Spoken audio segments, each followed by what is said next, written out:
I'm Anne Litt. It's KCRW. It's Morning Becomes Eclectic. And today we are at Capitol Studio A, the legendary Capitol Studios. And I'm with Ed O'Brien. You might know him from Radiohead, but he has a new project and you're going by your initials, EOB. Yeah. Welcome. Thank you. Hi. Hi. Hi, Anne. Thanks for coming out. EOB, tell me about that. Well, when I started this project, in terms of the name, I just never felt comfortable with going under the name Ed O'Brien. And, you know, when you're a teenager and you sort of take ownership of your name. So I'm Edward.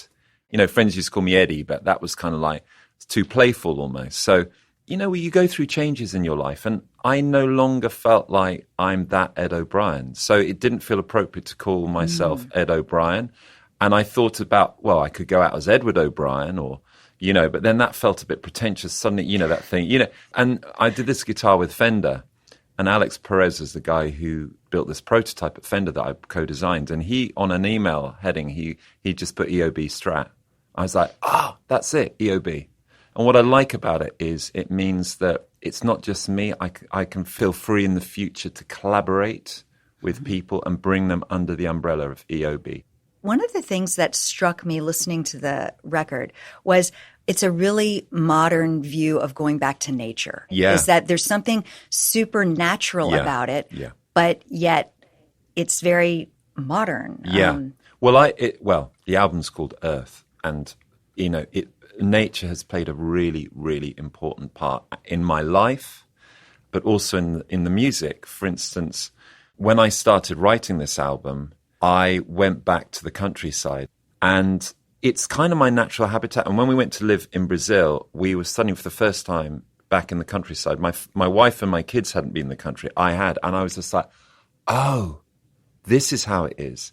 And nature. And so we lived out there. And then when we came back to Britain, I discovered Wales and mid Wales and the mountains and the valleys. And that's where the music came out, and that's where I go to access the music. I go to places. That's where I feel inspired, and nature's a really important. It's being in the elements, feeling it. When I connect with a song, when I write a song, I have a kind of images in my head of what so that might be from a certain vantage point. So on a song like Olympic, it starts off sort of, you know, it's quite subterranean. And then it goes, the chorus lifts out and you're orbiting the planet.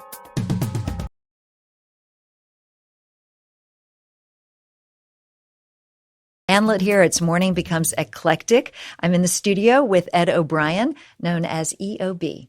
I want to go back a little bit because everything I've read about the album and I've heard about it, it sounds like you took this life-changing trip to Brazil and a while ago, 5 or 8 years ago? Yeah, it was 2012. We went out at the end of 2012. Why did you go to Brazil in the first place, and how did that start? Well, my wife and I had really, when we met in 98, we'd really bonded over South America. She traveled a lot in South America. His mum was from Guyana.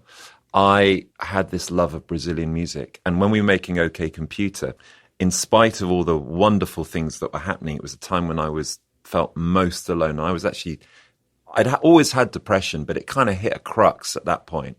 And, you know, and all those cliches, you know, I should be on top of the world. But, you know, you realize at those points that all the external stuff doesn't make you happy. You have to sort out what's going on inside. Anyway, the thing that touched me, that brought me to tears, was this Brazilian music that I was hearing. And a lot of it was the bossa nova stuff and the tropicalia.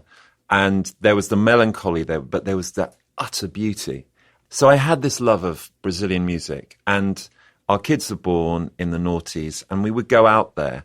And when In Rainbows came out in 2007, I'd said to Susan, I think, you know, we need to have an adventure together. This is my wife. I've had so many adventures around the world with the band that I'm in.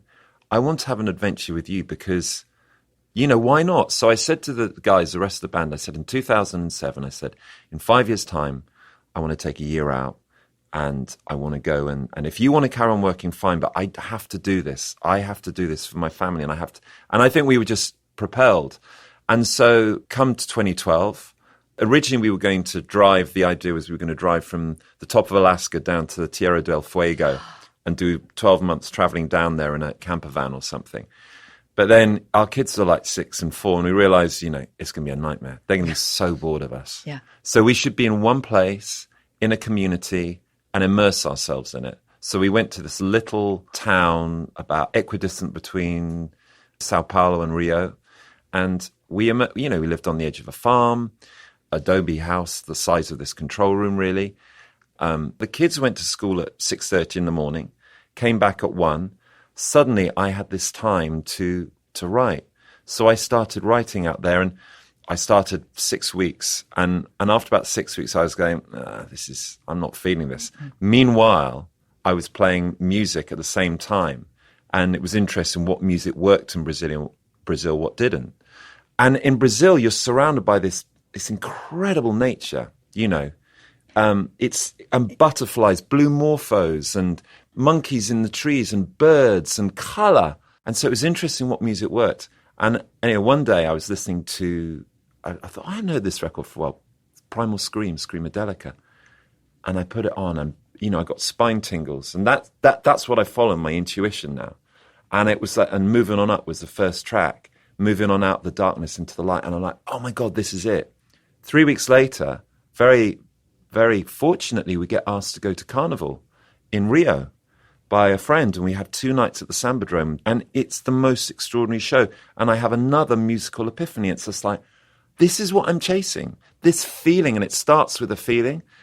And so that's where it started. And then we went back to Britain, and the writing properly started when we got back, and I went out to Wales, and I had this couple of weeks, and I started demoing and had my shed in London, and it was basically following my intuition, because my head said, you should be making an electronic album, because this is where the cutting edge of sound is, and this is where it's all happening. My heart was saying, get away from the computer, pick up a guitar, start shaking stuff. All the demos I had, I can't play drums, so it was all like shakers, which is very Brazilian.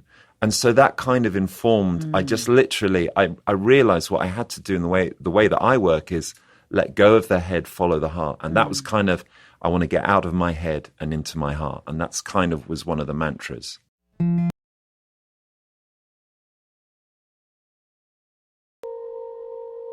I was listening to Ceylon, and there's the very last change at the very end of the song. Yeah.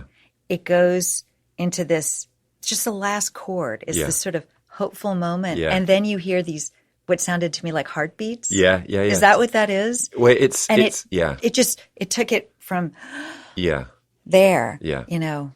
What I didn't want to do was make a record that brought people down. It's like when I was a teenager, I loved those European art house films where you walk out and you feel shit, and you're more confused. And it's like, I've done that. I'd much rather have a Spielberg ending, because that's what I think we need. I mean, I think it feels like it's my truth, and I might be fundamentally misguided, but I believe in spite of all this crap that's going on, there is hope, because there is this shift in consciousness. And the conversations that I'm having, that people are having, it's like, oh, hang on a sec, something's happening here. So it felt important to, the music has a darkness to it. It has a melancholy, it has a mystery, but out of that mystery, it should feel like there's light, and you can feel a slight kind of, an elevation in parts, like the end of that song.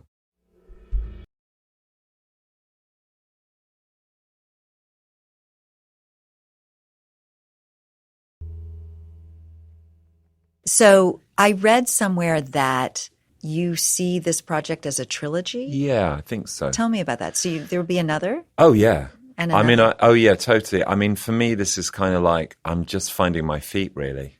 And I'm excited about where this band will go. I've got the bug.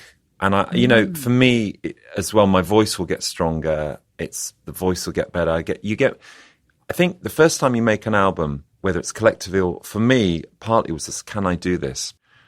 It was such an awakening process as well, because about 3/4 of the way through the record, it wasn't sounding good. And we went on tour, we had a radio tour in North America. And I came back, I hadn't listened to it for 8 weeks. And I was just like, and I listened to it and I was like, this is not happening. And I had a sort of awakening, and it was like, what's your truth? And it was such a powerful thing. What's the truth here? I think I'd sort of been slightly drifting along, and I kind of felt like I awoke, and it was like, what is your truth? Like every day in the studio, how do you really feel about it? And I know that might sound strange to you or to other people, but for me, it kind of pulled me out of a slight daze or slight dream. And it's just like, and once I embarked upon that, it was just like everything became easier. Everything happened quicker. And now I kind of know how I want to make records. So that's the bar by which Yeah. I didn't know I didn't know whether I could do it. I spent a lot of energy going, can I do this? Can I sing this? Can I do this? When I was writing the songs, I felt the potential of these songs, and that's inspiring and what I was feeling.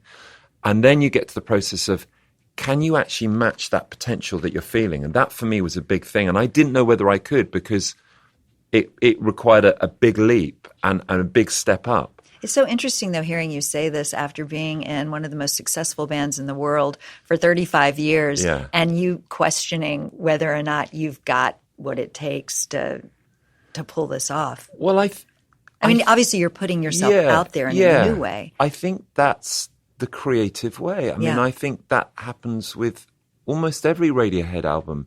There's been, a dark night of the soul. And I think that's what you have to have in the creative process. And self-doubt is really important. And when it's not healthy is when it becomes crippling. You can have crippling self-doubt, but a bit of self-doubt is important. And that is the creative way. Ed O'Brien, EOB, thank you so much for coming to KCRW. Thank you, Anne. Thanks for your time. It's been great.